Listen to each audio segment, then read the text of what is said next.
Olá, essa é a mesa número 4 do seminário Que Brasil Queremos? Que país queremos? Que é a pergunta feita pelo grupo Brasil Primeiro. Nosso grupo se caracteriza por pensar o futuro do país de uma maneira crítica, objetiva, porém sem fugir das grandes questões. Então organizamos esse seminário num ano crítico para a história do Brasil. Essas eleições serão realmente muito definidoras, muito determinantes, para tentar trazer de volta os grandes temas, trazer de volta as discussões para além da conjuntura, trazer de volta as discussões de estrutura.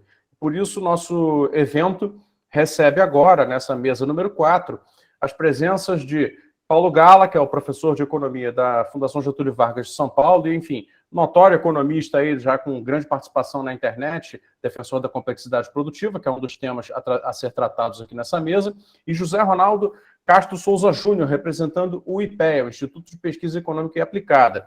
Ele é ex-diretor da Diretoria de Estudos e Políticas Macroeconômicas do IPEA, e está aqui para contribuir, então, com a visão do IPEA a respeito. E a mediação vai ser do Rafael Cagnin, que é economista do Instituto de Estudos pelo Desenvolvimento Industrial, o IED. Bom, eu dou as boas-vindas aos três, vou passar para o Rafael fazer a sua primeira colocação. Nós temos aí um prazo de 1 hora ou um pouquinho para a gente fazer um debate rico e enriquecedor do cenário brasileiro nesse momento. Rafael, obrigado pela sua mediação, é com você. Paulo, sou eu quem agradece o convite, é uma honra estar aqui. Eu acho que o seminário é de mais absoluta importância, dado as transformações bastante profundas que a gente tem visto na economia internacional, né? Seja diante da emergência climática, seja diante da geração e difusão de tecnologias, não apenas digitais, mas outras tecnologias também, que a gente vem, né, tratando sobre o título de Indústria 4.0, né? E tensões geopolíticas, né, que tendem a reconfigurar aí as cadeias de produção internacionais, né? Eu acredito que a gente poderia começar com o Paulo. E, Paulo, eu gostaria que você tratasse, no fundo, explicasse para a gente do que se trata efetivamente a ideia de complexidade, né, que é importante, que resgata, né, uma longa tradição da teoria econômica, que confere importância à composição setorial da estrutura produtiva, né, no processo de desenvolvimento econômico, né? E eu pediria ainda com uma atenção maior sobre o papel da complexidade, né, na dinâmica de crescimento da produtividade, né? Que esse é sabidamente um problema grave, né, que o Brasil vem enfrentando, e é vamos dizer, um veículo fundamental para aquilo que a gente conceitua como desenvolvimento econômico, né? Então, ele passa a palavra, como o Fausto disse, acho que são 10 ou 15 minutos, não é, Fausto? Boa. Fique à vontade. Bom, boa tarde a todos, prazer enorme estar aqui com você, Rafael, Ronaldo, todos que nos acompanham, muitos amigos aqui. É uma honra, né, participar dessas mesas, eu acompanhei um pouco das outras, baita evento, baita debate que vocês estão promovendo, né, acho que, né, é disso que o Brasil precisa mesmo, a gente, né, precisa debater para ver se a gente entende a desgraça aqui que nos acometeu, né. Eu vou tentar falar aqui de maneira bem breve, bem resumida, nesses 10, 15 minutos, né, o que é a ideia de complexidade, e vou usar algumas metáforas que vão nos ajudar bastante, né? Então, eu vou dizer para vocês que complexidade econômica ou sofisticação produtiva é o equivalente de uma televisão de resolução 4K para o conceito de indústria sendo indústria uma TV preto e branca. O que eu quero dizer com isso? Indústria é um termo muito grosseiro. Quando a gente fala o setor industrial, né, existe lá uma classificação industrial do IBGE, que segue o padrão mundial, a gente tem vários subsetores industriais, e a gente consegue caracterizar se um valor adicionado de uma economia é do setor industrial, é do setor de serviços ou é do setor agrícola, né? O ponto que eu quero fazer aqui é que esta categorização é muito pobre, né? Complexidade é uma versão super, hiper sofisticada de caracterizar não só estruturas produtivas, mas como o que se produz, né? Então, é uma metodologia que foi desenvolvida por econofísicos, que são caras que vieram do ambiente, especialmente de redes complexas, né, começaram a olhar dados de comércio internacional e descobriram que, ao aplicar essas técnicas de redes complexas para o comércio internacional, eles podiam ter novas perspectivas e novas análises dos dados de maneira que nem mesmo os próprios economistas haviam entendido. Então, por que eu fiz a brincadeira de que a complexidade é uma TV 4K enquanto a indústria é uma TV preto e branco. Como não a indústria em si, mas o conceito indústria, tá? No final do dia, a gente pode entender que complexidade é indústria, né? Eles são quase iguais, só que indústria, ela dá conta de analisar 15 ou 20 subsetores, enquanto que o conceito de complexidade, ele dá conta de analisar mais de 5.000 produtos. Então, na televisão de 4K, você tem uma super resolução, por isso que você enxerga com aquela nitidez absurda, enquanto que numa TV preto e branco, você vê mal e porcamente, você consegue assistir um filme, né? E claro que o pulo do gato da complexidade foi usar todo o gradiente de produtos do comércio internacional para criar essa nova ideia, esse novo conceito de complexidade. Então, a partir de 5, 6 mil produtos do comércio internacional, eu consigo dizer se um país é sofisticado ou complexo, que no fundo significa dizer que ele é hiperindustrializado. Eu posso entender um país muito complexo como um país hiperindustrializado, é o caso de Suíça, Suécia, Japão, Estados Unidos, Dinamarca, né? Só que eu consigo ver isso, eu tenho dados que me mostram isso, que eu não conseguia ver antes, né? Então, né, inclusive, quando a gente pega esse tipo de metodologia, por exemplo, matriz insumo-produto, a matriz insumo-produto mais completa que a gente tem no mundo é a americana, que tem 150 subsetores. Então, isso não chega nem perto dos 5 ou 6 mil produtos que a gente consegue enxergar no comércio mundial e caracterizar a segunda ideia de complexidade econômica, né? Por que isso é legal? Isso é legal porque a gente consegue entender que produção industrial pode dizer muitas coisas, né? Me lembro de um debate que eu estava certa vez com o Fausto, em que um economista aqui, que é da minha própria escola, mas eu prefiro nem nominar, dizia que o produto industrial brasileiro já foi praticamente igual ao produto industrial coreano, né? E que agora também nem está tão distante assim, e que, portanto, não é isso que explica a diferença entre riqueza e pobreza da Coreia, né? Ora, se você imaginar que o produto industrial brasileiro é o mesmo produto industrial coreano, vale dizer, se você admitir que um valor adicionado de indústria no Brasil é a mesma coisa que um valor adicionado de Coreia, tudo bem. Mas o ponto que eu quero fazer aqui é que a complexidade da economia coreana é anos-luz maior do que a complexidade da economia brasileira. Então, um valor adicionado coreano, do ponto de vista industrial, tem muito mais qualidade técnica e tecnológica do que um valor adicionado na indústria brasileira, né? Eu consigo enxergar isso com complexidade, né? Usando os indicadores de complexidade. Hoje, a Coreia do Sul está entre os 5 países mais complexos do mundo e o Brasil está no ranking 50. Né? Isso vale para muitas comparações que você faz, né? Você pegar vários países de mesmo nível de participação da indústria no PIB, e eventualmente o PIB per capita industrial é um pouquinho diferente, mas muitos casos de mesmo nível de participação da indústria no PIB, você vai, e você mergulhar na complexidade, você vai conseguir entender que é muito diferente um PIB industrial de sapato de um PIB industrial de semicondutor, tá?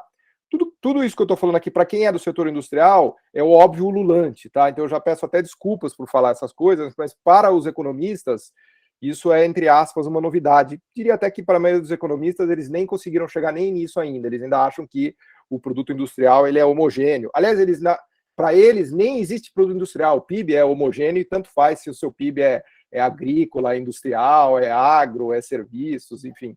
Nem sequer na diferenciação da indústria eles chegaram, mas tudo bem. Então, com a complexidade econômica, a gente teve um salto de qualidade muito interessante e a gente conseguiu trazer nova luz a essa discussão da relação entre indústria e PIB, né? Por exemplo, a ideia de que quando um país enriquece, a indústria perde participação no PIB, né? O que é verdade, quando a gente olha os dados de participação da indústria no PIB, para todos os países de renda per capita de 25, 30 mil dólares para cima, começa a haver uma perda grande de participação da indústria, só que quando você abre o indicador de complexidade, na verdade o que você descobre é que eles ficam completamente concentrados em produzir o que é complexo, o que é sofisticado. Então, na verdade, eles se desindustrializam das coisas de baixa complexidade e eles retêm as coisas de alta e altíssima complexidade. Então, no final do dia, os países ricos, hoje, eles são hiperindustrializados, eles têm um PIB per capita industrial gigante, tipo Suíça, 10 mil dólares de PIB per capita industrial, em itens super complexos, né, e super tecnológicos, né? Hoje a gente consegue ver isso com clareza, né, por conta dos indicadores de complexidade econômica, né? Inclusive o que se chama do U da desindustrialização. O que é o U da desindustrialização? É uma perda de espaço do PIB industrial, especialmente do PIB industrial de baixa sofisticação e de baixa complexidade econômica, conforme um país enriquece, né? Tem um trabalho maravilhoso da minha amiga Fiona Treghena, que é talvez hoje uma das grandes especialistas disso no mundo, e ela mostra que, no final do dia, esse U da complexidade econômica, ele é um U só para os low-tech. Os medium-tech e os high-tech, eles inclusive crescem como participação da renda per capita dos países ricos no processo de enriquecimento econômico, que é a mesma coisa que dizer que a complexidade econômica é retida, né? Então, no fundo, no final do dia, o que esses indicadores de complexidade econômica mostram é que o fenômeno do desenvolvimento pode ser confundido como um fenômeno de complexificação da economia, e aqui a via é de mão dupla, é causalidade, enriquece, aumenta a complexidade, enriquece, tem todo um imbróglio institucional, assim, não é trivial você separar a causalidade disso, né, e podemos depois discutir um pouquinho mais, se vocês quiserem, sobre esse tema, né? E quando a gente fala de produtividade, a gente vê também que a relação entre produtividade e complexidade é absurda, né? A começar pela análise dos níveis de renda per capita, né, e níveis de complexidade. Então, você pega os países mais ricos do mundo, que tem 50, 60, 70 mil dólares, são também os mais complexos do mundo, né? Tem algum mecanismo ali dentro daquela economia que está fazendo com que os trabalhadores deles sejam absurdamente produtivos, né? Por isso que a renda per capita de uma Dinamarca é de 60 mil dólares, né? E do Brasil é de 10 mil dólares. E o mecanismo, por incrível que pareça, é um mecanismo antigo, é o velho mecanismo Balassa-Samuelson, né? Que, sem querer usar termo técnico de economista aqui, a grande sacada disso foi do Bela Balassa e do Paul Samuelson dos anos 60. Eles falaram, olha, quem aumenta a produtividade de uma economia é o setor tradable, é o setor que faz comércio com o mercado mundial, que é basicamente o setor agrícola e o setor manufatureiro. Toda a produtividade, o grosso da produtividade de uma economia, o aumento vem do setor manufatureiro e do setor agrícola. Alguma coisa do setor de serviços sofisticados também, depois podemos falar um pouquinho disso se vocês quiserem, né? Hoje em dia, quando os países que chegaram lá em cima da escada da complexidade também dominaram os chamados serviços complexos, né? Então, eu colocaria aqui um Balassa-Samuelson atualizado hoje teria serviços complexos e escaláveis, que são serviços, inclusive, globalizados, né? São prestação de serviço tradable, não non-tradable, né? Continua valendo a ideia de que a produtividade ela é fundamentalmente carregada nas costas pelos setores tradables. Então, seja o setor agro, seja o setor manufatureiro, seja o setor de serviços tradable, tá? É daí que vem a produtividade de uma economia, né? Quando você pega o garçom lá de Copenhagen, a produtividade daquele garçom é idêntica ao garçom de São Paulo, né? Então, toda a diferença de produtividade da Dinamarca em relação ao Brasil está depositada nas costas do setor tradable. Estou pegando a Dinamarca aqui, não sei porquê, podia falar de Suécia, de Alemanha, de Suíça, de Estados Unidos, seja lá quem for, né? Então, no final do dia, quem carrega a produtividade é o setor tradable, especialmente o setor manufatureiro e mais hoje os setores de serviços sofisticados, muito ligados à indústria, muita complementariedade, né, entre esses chamados serviços sofisticados e indústria, e não há, portanto, produtividade sem complexidade, né? Você não vai encontrar nenhum país no mundo que tenha produtividade altíssima e que não seja também altamente complexo, né? Então, no final do dia, o que toda essa literatura de complexidade que é gigantesca hoje mostra que a discussão de produtividade tem um componente chave ali, que é o componente da composição do produto. Então, o Brasil nunca será um país rico e com produtividade elevada se ele ficar preso na armadilha dos produtos low-tech e medium-tech, na melhor das hipóteses. A gente só vai conseguir aumentar a produtividade da economia se a gente avançar do medium para o high-tech, para os serviços sofisticados. E não é porque o garçom brasileiro vai ficar mais produtivo, é porque você vai ter mais volume de trabalhadores manufatureiros high-tech trabalhando nessa economia. Então, no final do dia, a produtividade ela não é uma questão de você trabalhar mais horas ou menos horas. É uma questão de você estar num setor que tem economia de escala, economia de escopo, maquinário, intensidade em capital, esse tipo de coisa, né? E já só para concluir, né, diante disso, dessas intervenções meio caóticas que eu fiz aqui, acho que não é difícil entender o problema do Brasil. A gente tem 90 milhões de trabalhadores que ganham R$ 2.500 na média, sendo que o que de mais sofisticado a gente tem disso é uma indústria low-tech, medium, um pouquinho medium-tech, que não emprega mais do que 10 milhões de pessoas, A gente tem mais, talvez, hoje, umas 6, 7 milhões de pessoas no setor de serviços mais sofisticado, que é financeiro, marketing, design, TI. Sendo generoso, 70 milhões de pessoas que são basicamente garçons. Nada contra garçom, atendente de loja, lojista, ambulante, motorista de Uber, coisas do tipo, né? Então, jamais a gente vai conseguir aumentar a produtividade dessas pessoas. Podemos fazer quantas reformas vocês quiserem, podemos educar, dar PhD para o cara, o que vocês quiserem, que nada disso vai adiantar. Então, no final do dia, o nosso grande desafio, se a gente fosse uma economia de 5, 10, 15, 20 milhões de habitantes, seria muito mais fácil. Como a gente tem uma economia de 200 milhões, com 90 milhões trabalhando, é muito mais difícil. A gente tem a vantagem de ter uma economia de escala e ter um mercado interno enorme, mas a gente tem o desafio de gerar emprego para 90 milhões de pessoas, que é um desafio colossal, né? Empregos esses de produtividade que eu estou falando, né? Então, é mais ou menos assim que eu acho que eu encerro aqui minhas considerações. Eu acho que, no final do dia, a complexidade econômica é um instrumento teórico e empírico poderosíssimo que a gente tem hoje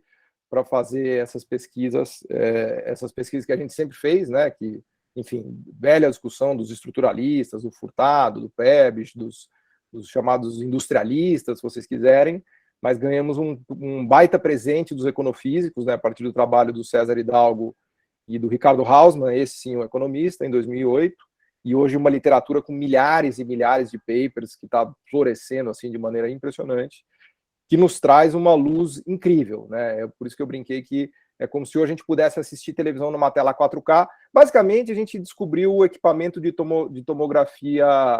A gente não tinha, né? A gente tinha um aparelho de raio-x Tabajara, e hoje a gente tem um equipamento de tomografia sofisticadíssimo para fazer a leitura do que está acontecendo numa economia, né? Então, é incrível, assim, né? Só lamento que mais economistas não tenham entendido ainda que um aparelho de tomografia pode te ajudar a fazer um diagnóstico mais preciso do seu paciente, que você não precisa ficar usando aquele raio-x antigo dos anos 80, etc, etc. Então é mais ou menos assim que eu, com essa brincadeira dessa metáfora aqui, que eu concluo e devolvo a palavra para vocês.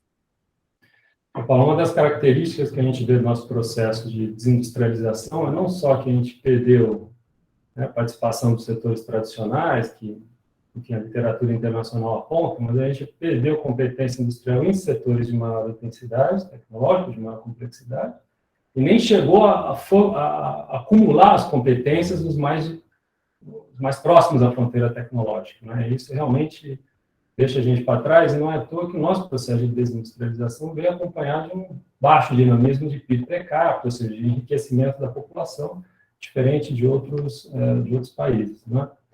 Ronaldo, eu acho que a gente podia dar continuidade a essa questão da produtividade, dos eixos, né, para alavancar esse processo de produtividade. Paulo mencionou uma questão que é fundamental, que é a composição, né, da economia e a necessidade de se produzir, de ter competências maiores em atividades mais complexas, como um eixo alavancador de produtividade. Eu podia trabalhar a sua visão, né, de alguns fatores para ampliar essa produtividade, e talvez gostaria que você articulasse um pouco isso com a trajetória de investimento, né, que a gente tem visto na economia brasileira nas últimas décadas, né? Sim, bom, muito obrigado aí pelo convite. Eu gosto muito de debate e hoje em dia várias áreas não estão conseguindo debater de forma, digamos, civilizada, cordial. Então aqui é um ótimo exercício desse tipo, tá? Acho que os economistas ainda conseguem fazer isso. Eu, pelo menos, gosto de fazer, não vejo nenhum problema, ao contrário, tá? Eu não gosto de simplificações, nem de um lado nem do outro. Eu acho que simplificações, elas acabam contendo erros, tá? Estudo muito a questão do crescimento, sob várias óticas. Esse diagnóstico colocado pelo Paulo a respeito da complexidade é bem interessante. Esses dados me parecem bastante adequados para esse tipo de diagnóstico. De fato, olhar matrizes de um produto, você vai ter esse tipo de problema, esses dados de contas nacionais têm limitações. Então, me parece uma saída razoável, uma saída interessante, para você encontrar um fato estilizado. O problema e sempre, e eu não vou dar nenhuma solução definitiva aqui, porque eu não tenho essa, digamos, pretensão toda, mas o problema é sair do fato estilizado e ir para as relações de causalidade, ir para o que fazer, né, a partir desse diagnóstico. O que deu errado? O que a gente tem que fazer a partir de então? Aí a situação é bastante mais complicada. Agora, é inegável que essa complexidade ela retrata várias coisas, diferenças dos países e diferenças das trajetórias de crescimento e desenvolvimento desses países, né? Primeira coisa que a gente faz no curso de crescimento econômico é o quê? Bom, quais são os fatos estilizados? E aí a gente apresenta modelos para tentar explicar esses fatos estilizados. Então, acho que esse é um passo bastante importante, mesmo que tenhamos diagnósticos ou prognósticos, prescrições de políticas diferentes, etc. Mas acho que esse é um passo que eu acho interessante, concordo. Em relação à participação da indústria no PIB, uma coisa que eu vejo muita gente falar, não foi o caso aqui, tá? Mas muita gente foca na participação no PIB, e aí, só continuando um pouco o que o Paulo falou, vários elementos dificultam esse tipo de diagnóstico via participação no PIB, principalmente porque o setor de serviços hoje, boa parte do que era considerado PIB industrial, hoje é PIB de serviços, né? Eu acrescentaria uma coisa, tá? Hoje, e eu não tenho uma solução, mas hoje é difícil a gente olhar para uma economia e não falar da complexidade do setor de serviços, que foi mencionado, mas a gente não tem a solução aí. Mas isso certamente é um dos maiores desafios que a gente tem hoje, porque a gente fala de indústria e tal, mas o setor de serviços ele pegou vários trabalhos que eram feitos pelos setores industriais e mais, adicionou coisas que antes não existiam, né? Então, o exemplo mais comum de ser dado, mais baseline possível, a Apple. A Apple desenvolve produto nos Estados Unidos e fabrica na China. Tá? Esse é o baseline que todo mundo cita, lugar comum. Mas é um ponto. Tá? Tem esse e tem inúmeros outros. Inúmeros. Tanto nos Estados Unidos como nos outros países considerados desenvolvidos, né? Então, isso é uma coisa que eu acho que tem que ser levado em consideração também para esse diagnóstico de complexidade. Embora também tendo a concordar que deva caminhar bastante junto com esse indicador mencionado por ele, tá? Mas hoje a gente tem que falar com muita ênfase do setor de serviços, que é muito diferente entre os países. Eu tenho uma discordância em relação a um ponto, que é a produtividade do garçom, ou esse garçom, eu entendi a simplificação, foi a simplificação no sentido nada contra o garçom, pelo amor de Deus. Nada contra o garçom, mas a simplificação no sentido de pegar os serviços de menor complexidade, vamos dizer assim, para usar essa nomenclatura. No caso do Brasil, a gente tem uma coisa que mistura oferta também de trabalhadores, a gente tem uma oferta de trabalhadores de baixa escolaridade bastante grande, o que torna mais barato, muitas vezes, você prestar um serviço via mão de obra do que via máquina. Então, se você for fazer uma análise de produtividade com os indicadores tradicionais, você vai verificar que esses países desenvolvidos podem ter, mesmo nos serviços mais simples, uma produtividade maior, que pode ser tanto por conta da nossa oferta de mão de obra, tá? Como também até mesmo de falta de escolaridade da própria população que usa esses serviços, que a gente agora, na pandemia, teve aí talvez um avanço mais rápido de utilização de tecnologias digitais, tá? Que era atrapalhado por conta da escolaridade brasileira, do treino nessas tecnologias digitais. A gente demorou muito para ter computador, os americanos têm computador há muito tempo. E aí, muito disso por conta do nosso custo elevado de ter computadores, que a gente protegia a indústria, que não podia ter produtos importados, ter componentes importados, a gente tinha um computador caro e ruim, e isso atrapalhou o nosso desenvolvimento. Tá? É por isso que eu falo, sair desse diagnóstico e ir para o que fazer é o grande desafio e acho que o grande debate, tá? A gente pode ter até vários pontos de concordância, mas certamente vamos ter discordância, o que é normal, tá? Mas uma coisa que eu diria que a gente verificando estudos do IPEA bastante clara hoje é a questão da tributação, tá? A questão da tributação no Brasil foi se tornando cada vez mais complexa, difícil, cara de se até mesmo pagar, tá? E ela penaliza o setor industrial. Embora aí o setor industrial reagiu de uma forma que foi tentar benefícios para setores específicos. E aí foi gerando mais distorções, lobbies, questões relacionadas à ligação com governos, etc., financiamentos subsidiados, e uma série de questões que eu acho que acabou gerando distorções. E você acaba tendo escolhas do governo por setores, o que eu acho ruim. Tá? Então, hoje, a gente tem uma tributação que ela penaliza o setor industrial em detrimento do setor de serviços e gera, aí por si, uma distorção. Tá? Agora, o que fazer em relação a isso não é nada trivial e não vejo nenhuma solução rápida e fácil. Tá? Até porque essa questão da escolaridade, por mais que não adianta você escolarizar a população toda, vai gerar um crescimento instantâneo, vai gerar complexidade, não é assim tão fácil, né? Obviamente que não é. Se alguém simplifica assim, eu já vi gente simplificando assim, está errado. Está errado porque a relação não é tão clara. Porém, se você você quer introduzir setores muito complexos em economias que não têm mão de obra para absorver isso não vai funcionar também. Tá? Isso já foi feito em alguns países e não deu certo. Tá? Então, eu diria que o problema é complexo, a questão da tributação, a questão da garantia de contratos, etc., do ambiente econômico, né, muito levantado por autores como a Semogo, etc., são fundamentais, porque você vai fazer investimentos, seja em questões mais complexas ou mais simples, você precisa ter um ambiente econômico, tanto de estabilidade macroeconômica como de garantia de contratos, bastante claro. Esse é um ponto que eu acho que é importante a gente colocar para iniciar o debate aqui, adicionando elementos. Tá? Não entendo também que haja uma briga de você ter o setor de commodity forte e ter um setor industrial.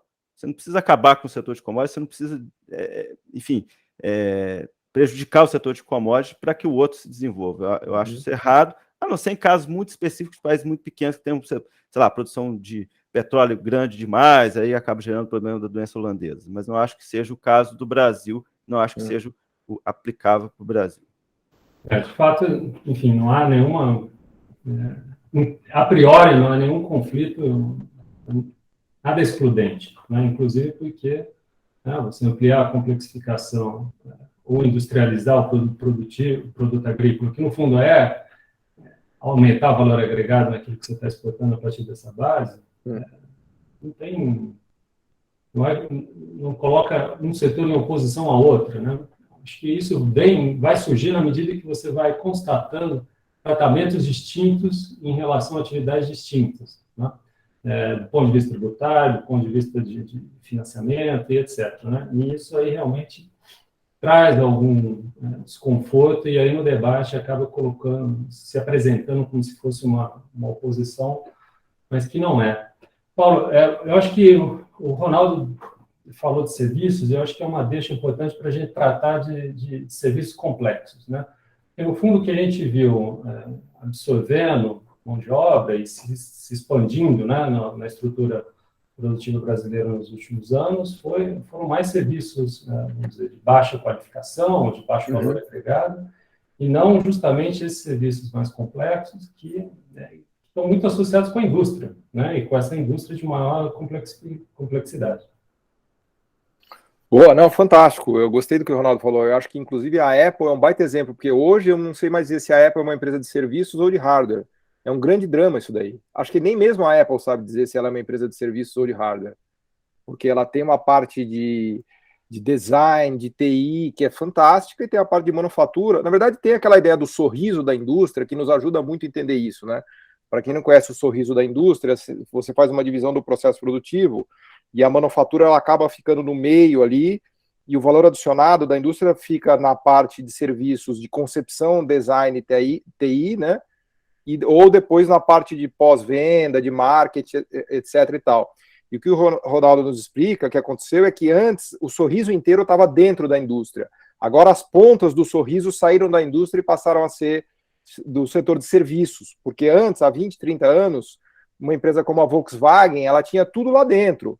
Ela desenhava o carro, fazia toda a concepção, fazia pós-venda, fazia a campanha de marketing, etc. e tal. Agora não, agora ela meio que foi expulsando essas pontas do serviço do chamado serviços da curva do sorriso da indústria, e isso é computado como setor de serviços, não é computado como serviço industrial. Mas você tem um problema que o serviço de limpeza também era interno à indústria, agora não, agora o serviço de limpeza também é terceirizado. Então você nunca sabe se o que é considerado serviço terceirizado foi a parte do design industrial ou se foi a parte da limpeza e da alimentação e do refeitório dos funcionários. Então isso confunde um pouco, né? E aí, mais um motivo, né, de eu gostar do conceito, né, e da empiria da complexidade, porque, via de regra, os muito complexos, e essa foi uma pergunta do Fernando Bueno, eu acho, os mais complexos do ponto de vista industrial são também os mais complexos do ponto de vista de serviços, tá? Não há caso de país com uma estrutura de serviços muito sofisticada sem ter uma estrutura industrial também muito sofisticada, tá? Então, a complexidade econômica me parece que é uma saída para esse imbróglio aí de saber exatamente o que é indústria, o que é serviços, que não é tradicional.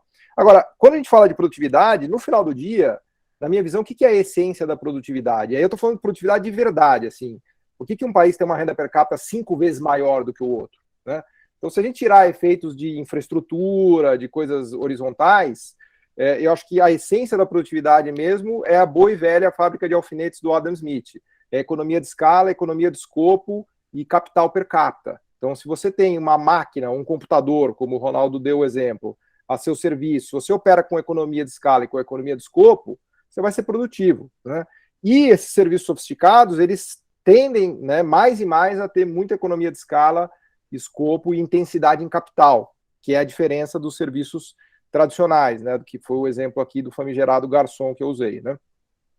Bom, o problema, e agora até para falar um pouquinho, Ronaldo, do que fazer, né, que esse mesmo eu acho que é o buraco, né, fazemos política industrial, não fazemos, faz tarifa, faz subsídio, usa o BNDES, não faz nada, abre tudo, né, aí que está o X da questão. O abacaxi, a meu ver, é que o que causa desenvolvimento econômico é o que impede o desenvolvimento econômico, né? E eu me explico. A economia de escala, a economia de escopo, intensidade em capital e depois propriedade tecnológica e patentes, coisas desse tipo, produzem concentração de mercado. Então, na minha visão, o grande desafio, a grande dificuldade do Brasil e dos países pobres emergentes é entrar no mercado mundial concentrado. Então, esta mesma economia de escala e escopo, que traz uma produtividade gigantesca para os noruegueses, para os suecos, para os suíços e para os americanos, ela produz uma concentração industrial enorme, né, que todos aqui conhecem bem, no mercado mundial, não estou falando do mercado brasileiro, estou falando de concentração no mercado mundial, em todos os produtos complexos, a gente tem feito uns trabalhos legais a respeito disso. Os produtos mais sofisticados e complexos do mundo, eles estão na mão de meia dúzia de países, se muito.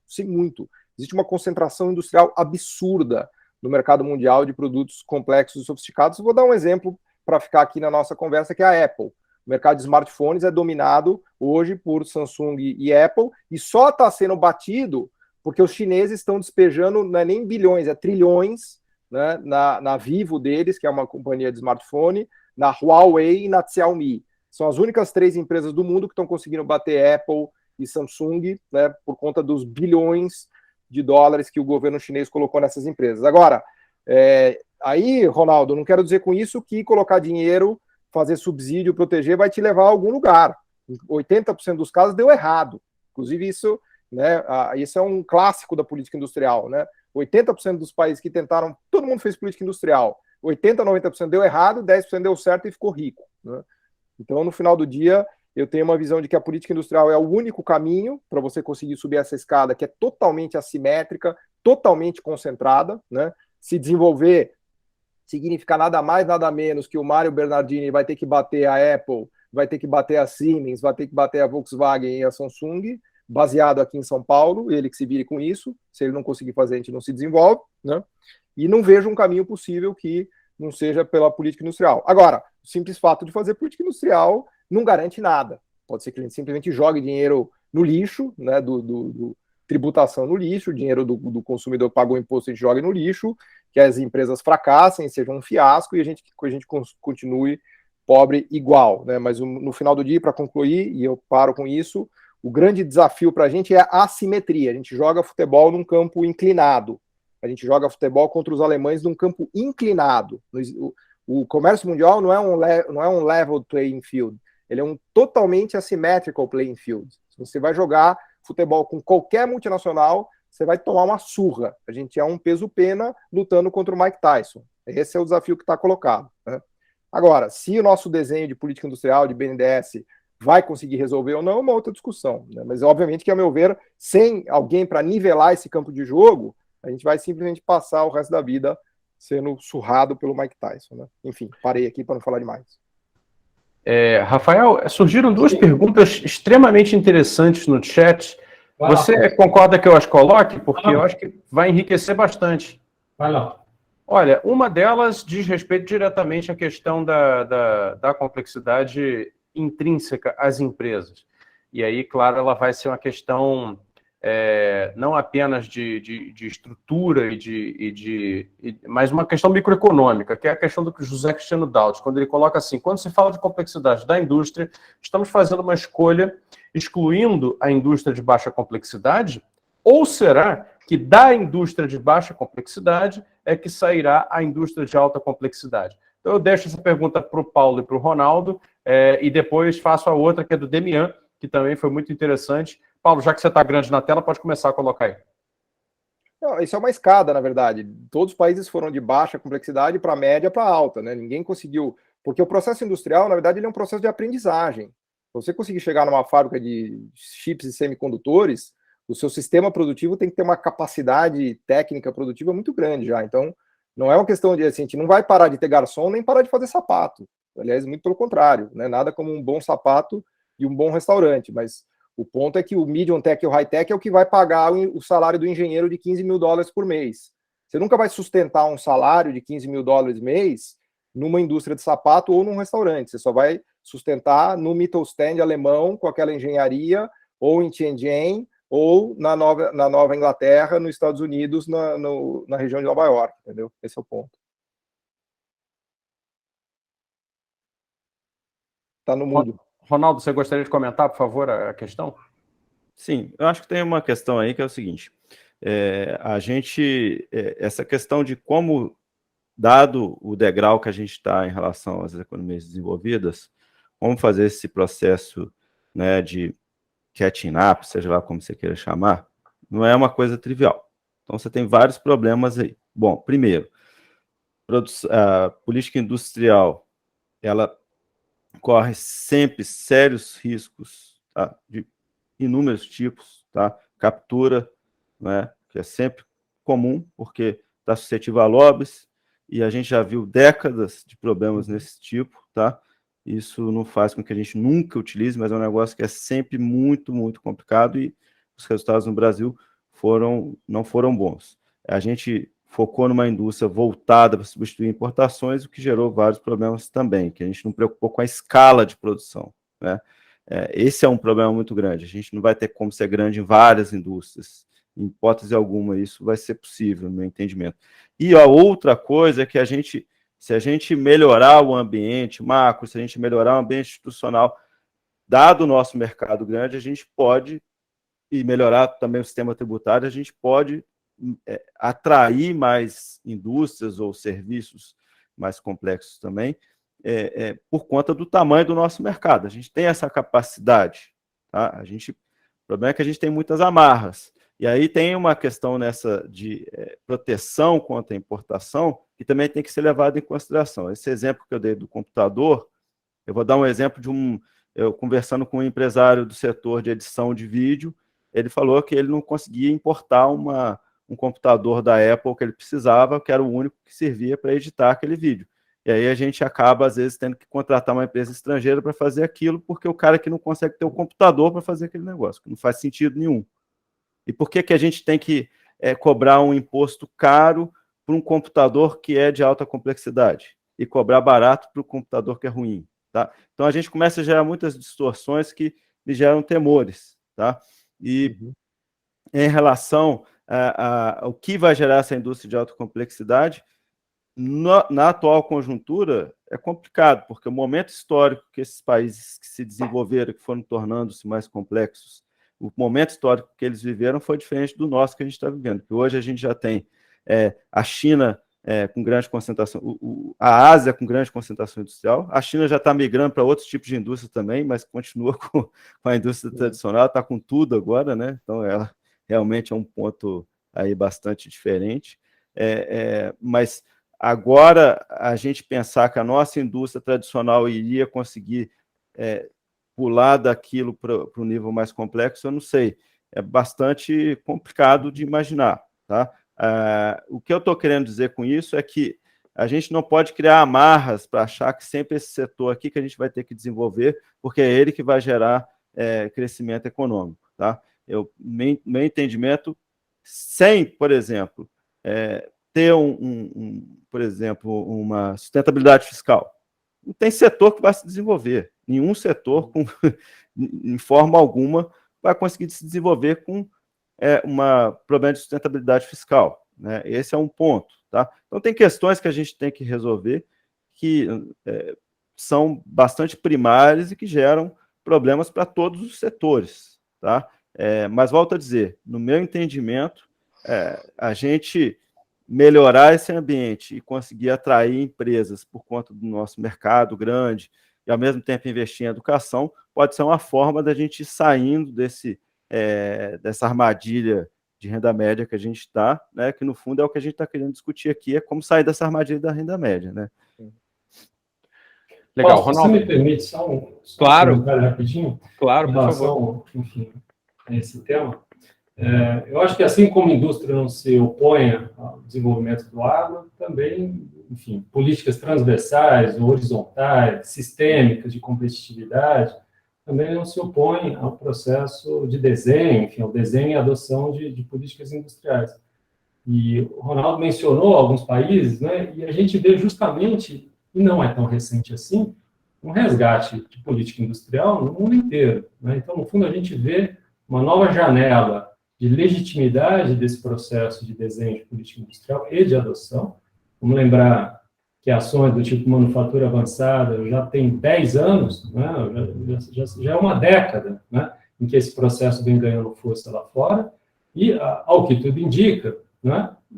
Se a gente quiser resolver realmente grandes problemas que estão colocados, né?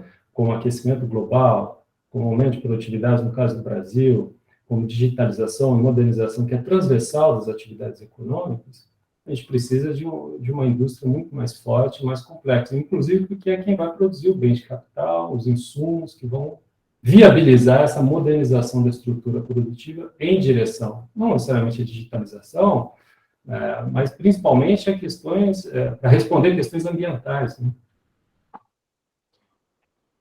Perfeito. Eu vou fazer aqui direto a pergunta do Demian Fioca, que ele coloca o seguinte: historicamente a tributação busca as atividades nas quais há maior excedente. Sabemos disso. Como vocês veem a possibilidade de tributar com alíquotas pequenas fluxos financeiros ou mesmo a riqueza financeira e, com isso, reduzir a tributação da indústria ou custear investimentos em infraestrutura que trazem externalidades positivas para a indústria? Como é uma pergunta bastante vocacionada para o debate macro, eu vou começar com o Ronaldo. Pode ser, Ronaldo? Pode ser. Não, esse debate, ele tem que ser feito, né? E é uma coisa que muitos fogem, mas eu acho que tem que ser feito, embora eu acho que ele não dê a resposta para tudo, tá? Se a gente for fazer uma tributação que não a Fugente, esse investidor daqui, a arrecadação não é tão expressiva assim a ponto de substituir outras coisas, talvez de forma tão decisiva, tá? Embora possa ser possível. Por exemplo, a discussão da tributação do imposto de renda, né, com a tributação de dividendos, pode contribuir um pouco, mas é um pouco, não é uma coisa também tão gigantesca assim, porque se você cobrar um imposto de renda muito alto, a gente vai ter dificuldade de atração de investidores também, tá? Porque a gente está vivendo no Brasil, por exemplo, uma fuga de pessoas com bastante recurso, tá? Que não querem viver aqui por conta de violência, por conta de uma série de outros problemas que a gente tem, tá? E muitas vezes estão levando investimentos para o exterior, estão levando seu dinheiro para o exterior, tá? Então, é preciso tomar cuidado com esse tipo de tributação, de tal forma a também não gerar essa fuga desse investidor. Em relação aos investimentos de infraestrutura, entendo que uma parte tenha de vir do governo, mas eu acredito que a maior parte a gente consegue via setor privado. Por exemplo, saneamento agora, foi uma mudança de legislação, tá? O lobby que existia antes era o lobby de governos locais que queriam, enfim, que tinham objetivos não tão bonitos assim, né? E aí, com essa legislação nova, você está conseguindo atrair capital privado para esses investimentos, o que não soluciona todos os problemas, eu sei disso, tá? No entanto, já ajuda consideravelmente. Se a gente for olhar agora a carteira de projetos que a gente vai ter aí nos próximos anos, já é uma carteira bastante melhor do que a gente tinha antes, tá? Então, a gente pode adicionar muito aos investimentos em infraestrutura, com mudanças micro, e que vão ser, obviamente, ajudadas se a gente tiver um ambiente macro melhor, tá?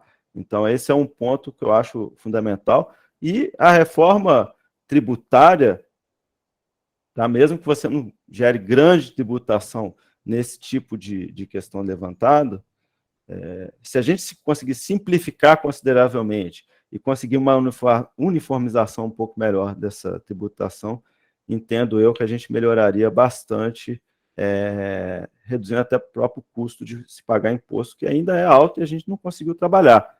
Não é nada fácil que eu estou falando, mas é uma questão que tem que ser colocada. O Demian pediu, Paulo, me dá um segundinho, o Demian pediu para talvez dar uma complementada na sua pergunta. Deixa ele falar, porra, é o Demian Fioca, tá doido? Exato. Fala, Demian, diga lá. Não, eu não estava me referindo à tributação progressiva sobre imposto de renda da pessoa física, ainda que no Brasil seja pouco progressiva comparado com as economias mais desenvolvidas, né? E também com a distribuição de renda, que é muito concentrada aqui. E também não estava falando de tributação de dividendos, que é outra renda. Eu estava falando de fluxo estritamente financeiro, algo como CPMF, e algo que eu estou lançando, que talvez é um pouco original, mas não tanto conceitualmente, que é sobre a propriedade. Ou seja, a gente paga, então vamos dizer, uma CPMF, acho que na faixa de 0,2, como tinha, lá quando caiu, dava uns 40, 50 bi. Então, mesmo que seja uma CPMF de 0,1, deve dar uns 30 bilhões hoje, 40 bilhões, não é pouco dinheiro. Especialmente se a gente olha o nível de investimento público direto, que caiu muito. Acho que a CPMF, vou ser rápido, desculpe, mas acho que a CPMF foi o objeto errado de uma luta legítima. A própria Fiesp sempre foi contra impostos, mas acontece que a CPMF era um imposto muito amplo, muito simples, o contrário do problema que nós temos, o custo de compliance, né, de arrecadar e tal, e que pegava todos os setores. Aí perdeu ela e, bom, fica onde dá para tributar, né? Então, essa é uma, mas vamos dizer, um 0,1 de CPMF, não vejo, a gente já viu no Brasil 0,38 e não causou nenhuma grande distorção, esse é um. E o outro é o seguinte, é o imposto sobre a propriedade, porque esse é um problema contemporâneo gravíssimo, né? A gente tem indivíduos no mundo com patrimônio pessoal superior ao PIB de alguns países. E mesmo no Brasil, bilionários e tal. Enquanto tem fome e tal. Essa desigualdade é um tema muito relevante no debate, inclusive internacional. Então, a gente taxa patrimônio em imóveis, você paga IPTU. A gente taxa o patrimônio em automóveis, paga IPVA. Não é o uso, não é o fluxo, é o patrimônio. E se a gente taxasse um pouco o patrimônio em bens financeiros? Vamos dizer de novo, 0,1%, 1 milésimo por ano. Além do que os bens financeiros trazem rendimento, então se tu ganhou 5, ganhou 10, ganhou 15, não vai mudar muito, certo? Não é um patrimônio que está lá parado como um edifício. Mas também é uma agenda. E por que eu digo isso? Porque me parece que a gente está aqui numa cama de gato, todo mundo querendo, como é que eu resolvo o investimento, como é que eu resolvo a indústria, como é que eu resolvo uma quantidade enorme de problemas e talvez a gente fique, vamos dizer, acomodado num tabu de não quero mexer nos interesses financeiros, entendeu? Então, a minha pergunta era isso, fluxo financeiro, CPMF, independentemente de quem está ganhando, e, eventualmente, riqueza financeira. Só para esclarecer, obrigado. Só para complementar, então, dado o esclarecimento que ele fez. Vamos deixar o Ronaldo complementar, então, e depois passa para o Paulo. Bom, em relação à CPMF, enfim, a essa alíquota eu acho que não geraria grandes problemas, de fato, tá? Uma alíquota de 0,1. O problema agora é mais que a gente está na digitalização grande da economia, como que isso seria cobrado e surgimento de alternativas, etc. Mas, assim, falando em linhas gerais de CPMF de 0,1, realmente não acho que geraria grandes distúrbios, tá? Embora esse valor arrecadado, se a gente não tiver cuidado com o gasto, com a qualidade do gasto, com eficiência de gastos públicos, com avaliação de políticas públicas, ele se perde rapidinho no ralo que é quando a gente vai para o gasto público sem avaliação, tá? Então, esse é um problema que continuaria presente com algum aumento de arrecadação desse tipo. Em relação à tributação mencionada, de estoque versus fluxos, tá? Eu sugeriria uma tributação voltada para o rendimento desse patrimônio financeiro. Tá? Se você fizer uma tributação em cima do estoque, aí você realmente vai gerar uns estímulos para a vinda de investimento ou um estímulo para a saída do investimento daqui mesmo. Tá? Uma tributação sobre o fluxo de retorno desse investimento me parece mais adequado e defensável no sentido do desnível que a gente tem do rendimento, por exemplo, salários com relação ao rendimento de ativos financeiros. Tá? Acho que isso realmente há um desnível que deve ser considerado.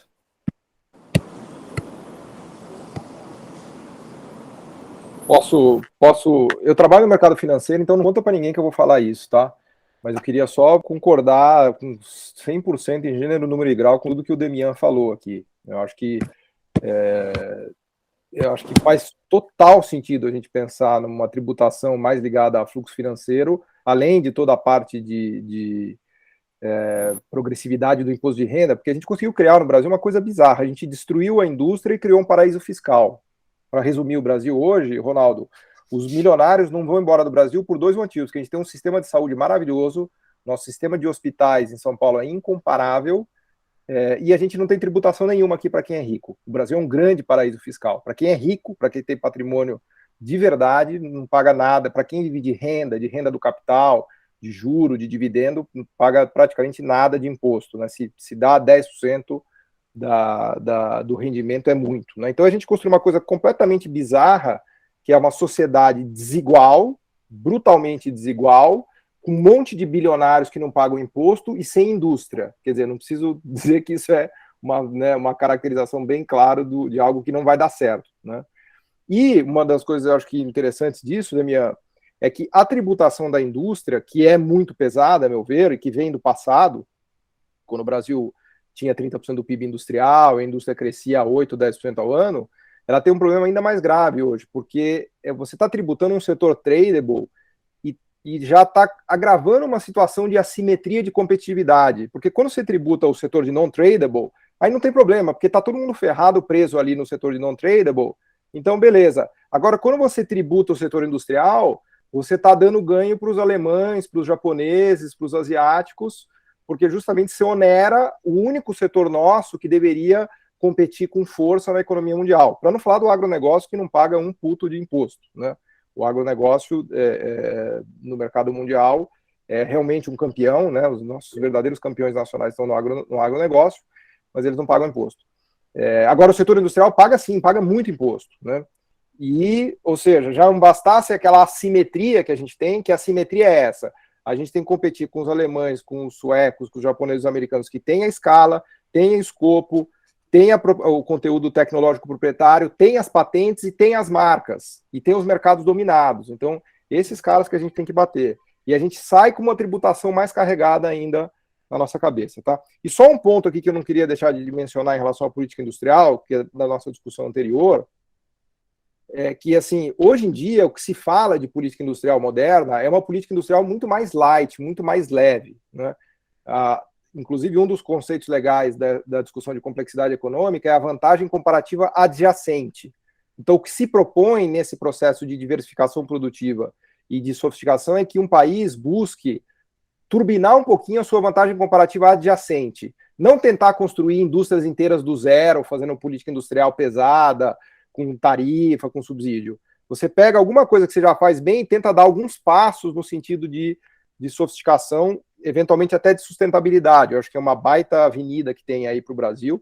A gente tem grandes casos de sucesso, né, de política industrial. Eu citaria a Embraer, a meu ver, é o melhor caso de política industrial de sucesso, inclusive quando o BNDES, em 98, bancou o empréstimo para ela produzir os jatos para a American Airlines, que nenhum banco privado brasileiro quis bancar. Não fosse o BNDES, a Embraer não teria dado aquela reviravolta que ela deu, né? Temos a WEG, que é um caso maravilhoso, inclusive sendo bombada agora nos aerogeradores por conta dos parques eólicos do Nordeste, também bombada pelo BNDES, e que viraram players globais, né? Para não falar de Marco Polo, de OSP, de tantas outras, né?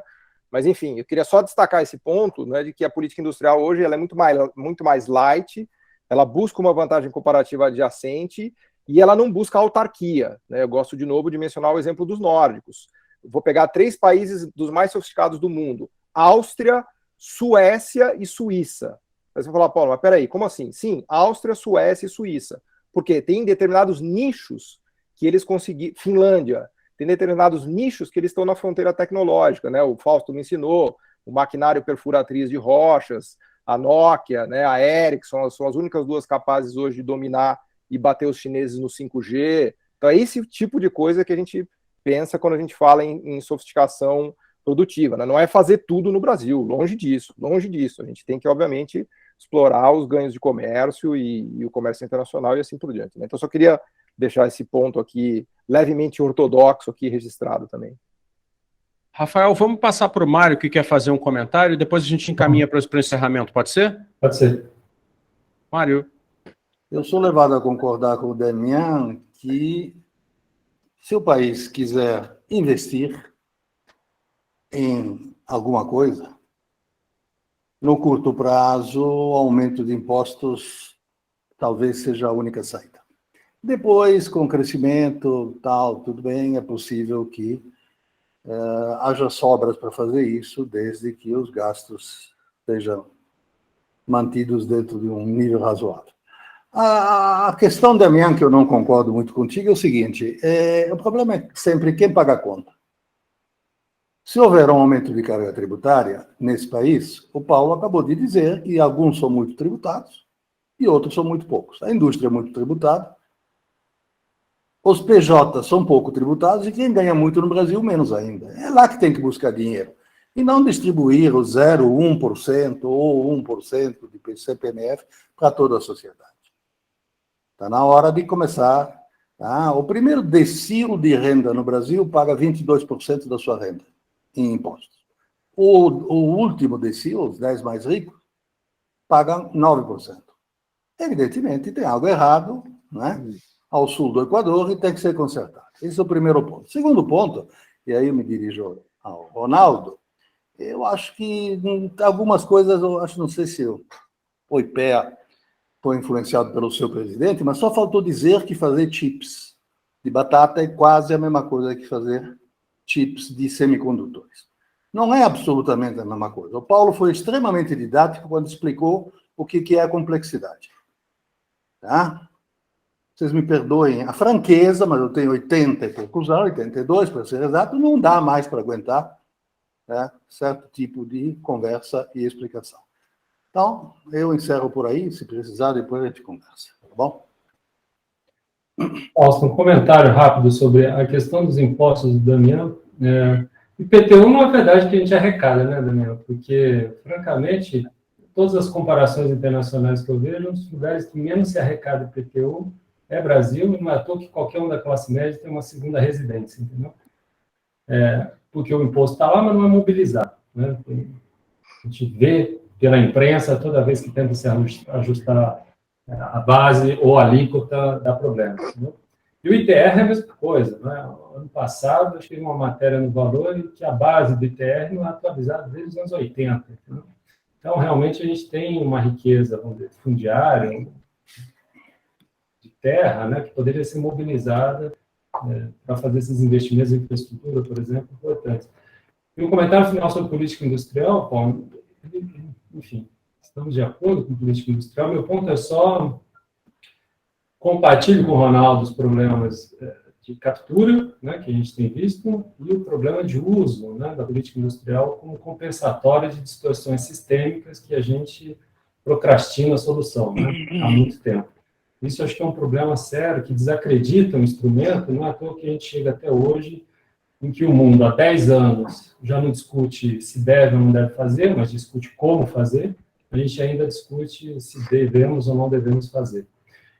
E o segundo ponto é que tem um problema realmente sistêmico vamos dizer, médias e pequenas empresas, enfim, líderes fizemos. Então, a gente tem um trabalho, acho que, gigantesco no tecido industrial, e exemplo disso são todos os acompanhamentos do programa Brasil Maior agora, antes Brasil Mais Produtivo, Brasil Mais agora, que mostra ganhos de produtividade de 30% a 50% nas empresas que adotam o programa em suas linhas específicas. Então, tem espaço, vamos dizer, de propulsão dessa produtividade de forma horizontal, né? Que a gente também não pode descartar quando a gente está falando. Tem as questões, evidentemente, de política industrial mais estrito senso, mas a gente tem uma agenda importante também de melhoria do sistema, né, do tecido industrial. Está muito... A gente tem boas empresas, mas um tecido cada vez pior. Nossa, Damian levantou a mão, a gente talvez mais um tempinho. Desculpa, obrigado. É um comentário muito breve. Eu entendo seu comentário sobre o IPTU e o ITR, mas eu acho que, primeira coisa, eu usei IPTU e IPVA como exemplos de que taxar o estoque não é nada excepcional, nem inovador, nem revolucionário, nem nada. A gente já taxa estoques. Dei um exemplo simples. Independentemente da taxa e da quantidade de dinheiro. Quanto à questão da pouca atenção a esse enorme potencial de arrecadação que existe na riqueza financeira, eu fico um pouco em dúvida, e não é aqui com esse público, é de modo geral na sociedade, se aqueles que formulam para a indústria e os próprios industriais, às vezes, não deixam a sua posição de pessoa física influenciar a sua visão do setor. Porque eu estou falando de taxar pessoas, eu não estou falando de taxar a riqueza financeira de empresas, estou falando de pessoas. E isso é uma discussão que não está surgindo do nada. Teve um debate interessante recente nos Estados Unidos sobre o crescimento da fortuna dos bilionários, no meio da crise, inclusive, e a discussão de que eles não pagam imposto, por quê? Porque eles só pagam quando ele vende. Lá o que eles fazem, como os juros é muito baixo, ele empresta com as suas ações. Então, ele nunca vende. No Brasil, por exemplo, a gente tem fundos exclusivos. Uma pessoa física que tenha 100 milhões de reais líquido, pessoa física, fortuna pessoal, nada a ver com atividade produtiva, ele pode passar 50 anos, transformar esses 100 milhões em 500 milhões e nunca pagar nenhum imposto. Porque está num fundo exclusivo, ele compra empresa, vende empresa, troca em fundo, compra ação, vende ação, compra título de renda fixa em dólar, faz o que ele quiser, e por ele e por, se quiser, põe 100 anos e deixa o filho de herdeiro, nunca pagará imposto. Então, eu acho que, assim, como reflexão, não é crítica a ninguém, é importante a gente pensar, de fato, no que a gente está dizendo quanto a problemas, para a gente não excluir soluções, porque o país está num atoleiro, faz pelo menos 8 anos.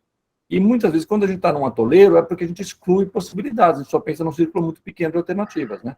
Então, por exemplo, a gente fala, é importante a sustentabilidade fiscal. Aí alguém fala, olha, mas o Estado está investindo muito pouco, e o imposto na indústria é muito alto. Aí alguém fala, olha, tem uma chance aqui de arrecadar aqui para reduzir a indústria, ou de arrecadar aqui para fazer o Estado investir sem aumentar o déficit. E me parece que a acolhida é muito pouco. Então, é só um comentário geral, eu acho que essa é uma pauta que acho que vai surgir pela necessidade. E uma das discussões que houve nos Estados Unidos sobre a questão dos bilionários era taxar a variação da riqueza. E não apenas quando ele vende, lá porque ele não vende. No Brasil, não é porque ele não vende, é porque tem instrumentos financeiros que permitem ficar isento, mas parece a mesma coisa. Se você pegasse a pessoa física e taxasse a riqueza, poderia ser o mesmo 0,1%. 0,1% da riqueza de quem tem 100 milhões, 500 milhões ou 1 bilhão, tem brasileiros que têm esse valor, não vai afugentar ninguém, não vai mudar a variação, relevantemente a variação dessa fortuna ao longo dos anos, e pode trazer rendimento. Então, é só um comentário de que eu estou falando da pessoa física, não estou falando da indústria, e acho que é muito coerente com aqueles que dizem que tem preocupação com a sustentabilidade fiscal ou com o excesso de tributação sobre a indústria. De algum lugar tem que vir recursos. Se a gente não quiser ir simplesmente o déficit, né? Comentário final, obrigado. Pessoal, a gente tem que começar a caminhar para o final e, surpreendentemente, esse debate rendeu, está surgindo perguntas no chat, tem uma mão levantada. Rafael, você me permite que eu faça a pergunta aqui e aí você encaminha para o final com os nossos convidados? Sim, o Ronaldo queria, acho que, fazer uma colocação também.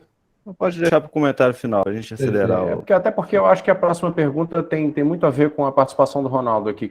O Irã Andreasa diz o seguinte: acho que antes de falarmos em arrecadar mais, devemos falar em investir melhor, ou ainda de gastar menos. O problema do Brasil não é falta de dinheiro, e sim de projetos para direcionar de maneira inteligente esse dinheiro. Gostaria de saber a opinião dos convidados a respeito. Então, acho que aí a gente já pode, Rafael, encaminhar que isso seja o comentário final de ambos, né? Sugerindo começar pelo Ronaldo, talvez. Pode ser? Claro, vamos lá, Ronaldo. Bom, esse é o ponto que eu estou levantando, quer dizer, se a gente não cuidar de como gasta, qualquer dinheiro que entrar não vai ser suficiente. A gente estava ao longo de décadas aí aumentando a arrecadação, aumentando o gasto, aumentando a arrecadação, aumentando o gasto. Eu não vou entrar, não dá para a gente fazer essa discussão agora, não estou dizendo que todo gasto foi errado, longe disso, tá? Não tem nada a ver com isso. Só estou dizendo o seguinte: olhar para a eficiência do gasto é fundamental. Ter como controlar isso não é nada trivial. Em relação ao que foi falado da arrecadação de fluxo ou estoque, tá? O cara que aplicou num fundo exclusivo, que fez aplicações em empresa, ele está fazendo... Se ele foi muito bem sucedido, ele criou empresas que cresceram, ele gerou emprego e pagou vários impostos da empresa que ele criou, tá? Então, fica parecendo que assim, o cara não fez nada e aí ele ganhou dinheiro e não pagou nada de imposto. Ele pode ter gerado uma quantidade de imposto muito grande com investimentos bem feitos.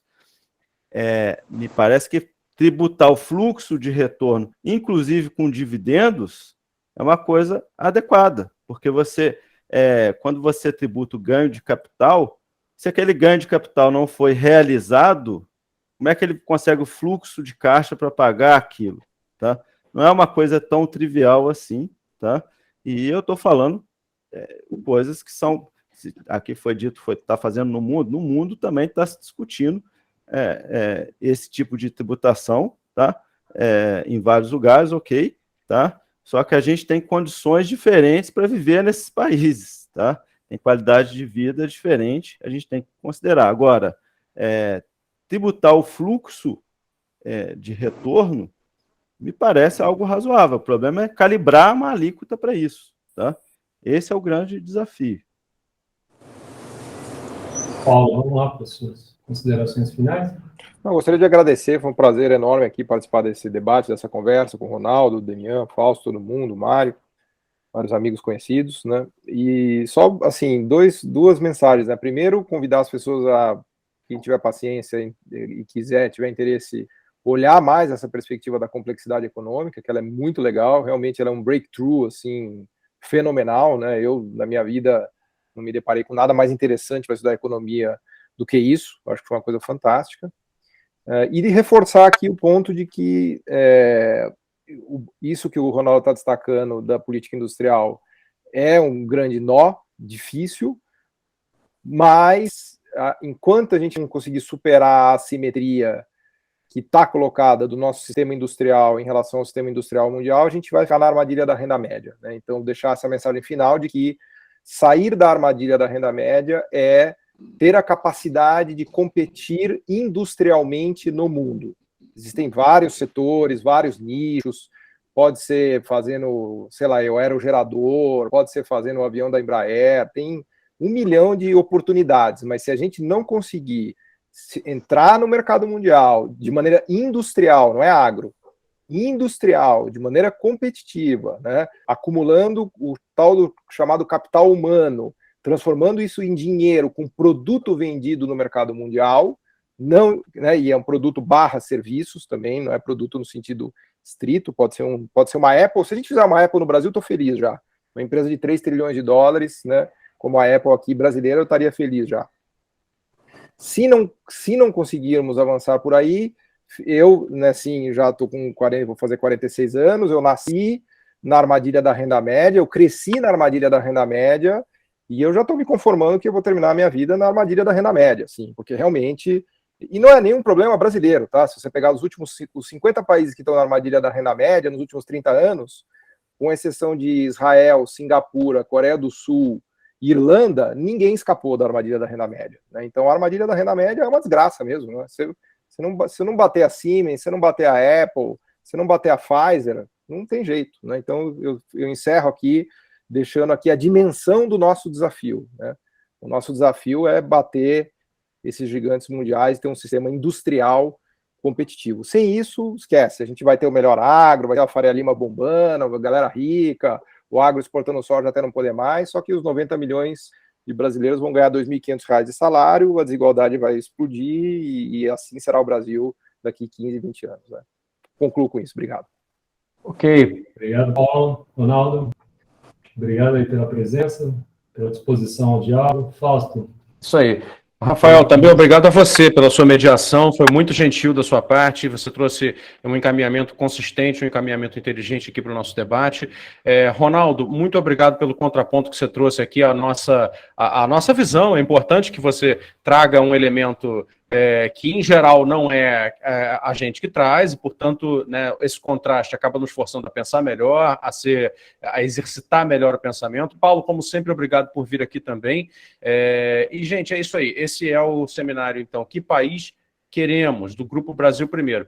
Essa mesa termina agora e vai ter mais uma agora às 6h30. Então, eu convido vocês a entrar nos links que vocês receberam já pelo e-mail de vocês para discutir mídia econômica, indústria brasileira e representação política, com os jornalistas Pedro Cafardo, do Valor Econômico, e Fernando Dantas, do Estado de São Paulo, com a mediação da professora Cristina Helena Pinto Melo. Tá bom? Eu vou encerrando a gravação. Obrigado pela presença de todos.